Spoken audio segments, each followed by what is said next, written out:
My parents live next door to a small red house. Our backyard faces the side of their house, which has a deck and 2 large windows. Around front, there were always at least 3 cars parked outside. Oddly enough, in the 10 years I lived there, I never saw anyone enter or leave. Once when I was 12, I saw shadows thrown against the far wall that was visible through one of the windows.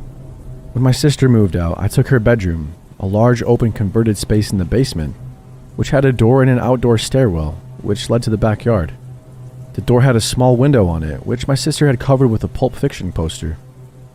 I redecorated and replaced the poster with some of those sheer half-curtain things. The way the room was set up, if I was lying in bed or sitting on the couch, I was facing the door. When I first moved down there, I noticed that sometimes at night, I would hear the sound of leaves crunching in the stairwell. I chalked it up to being my cat, who liked to roam the neighborhood. I really had no reason to suspect otherwise until a few weeks later. One night when my parents were away on business, my boyfriend and I were sitting on the couch smoking. Suddenly, he got really stiff and was just staring out the window. I asked him what was wrong, and he said, "I just saw a camera flash." I kind of just laughed it off and chalked it up to him being high. Who would want a picture of 2 people getting stoned? Still, the seeds of paranoia had been sown, and it wasn't easy to get settled down for sleep that night.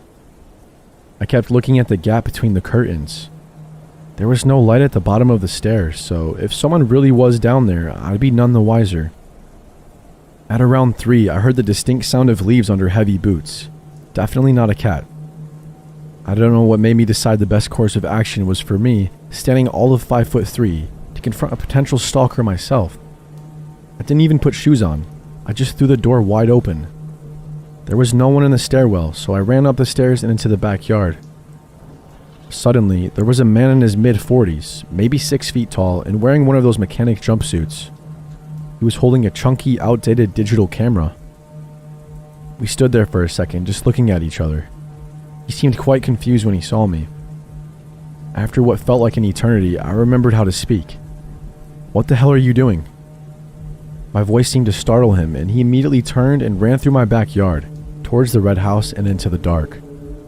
After that, I didn't see any strange flashes of light or hear any crunchy leaf noises. It really freaks me out to think how many nights he could have just been standing there in the dark watching me.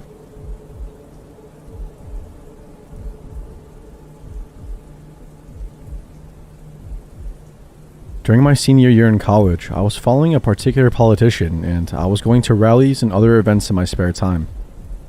Me and my friends were having a ball, and we loved being involved. One particular rally I went to was in the city. My friends and I took a train in, and we enjoyed ourselves. On the way back home to our university, I noticed a guy sitting across from us that I had recognized from campus. He was pretty cute, and I remember seeing him around, as we must have had some mutual friends. I said hi to him, and to my delight, he also recognized me. We spoke for a few minutes and discovered we were both at the same rally. By the end of the train ride, he asked me for my phone number. I remember thinking, wow, a cute guy and we have some things in common. I gave him my number, but I didn't think much past that. About a week later, I received a text from him, and he asked me if I'm free this weekend and if I would be interested in meeting up and having a drink. This particular time was during a break from school, so not many people were around. For whatever reason, I had chosen not to go home. In my naive mind at the time, I thought, great, I have my place all to myself. I meet him at our local bar and we have a few drinks. It was pretty quiet for a Friday as it was break time, and after an hour or 2, we decided to leave. I invited him back to my place for a bottle of wine and to hang out some more. He wound up staying the night and leaving in the morning, but when I woke up, for whatever reason, I had an uneasy feeling. Nothing bad had necessarily happened per se, I just didn't like how things had went. I felt like he was so serious, not laughing or smiling the entire evening. Although he always had a drink in his hand, I realized he wasn't really drinking them.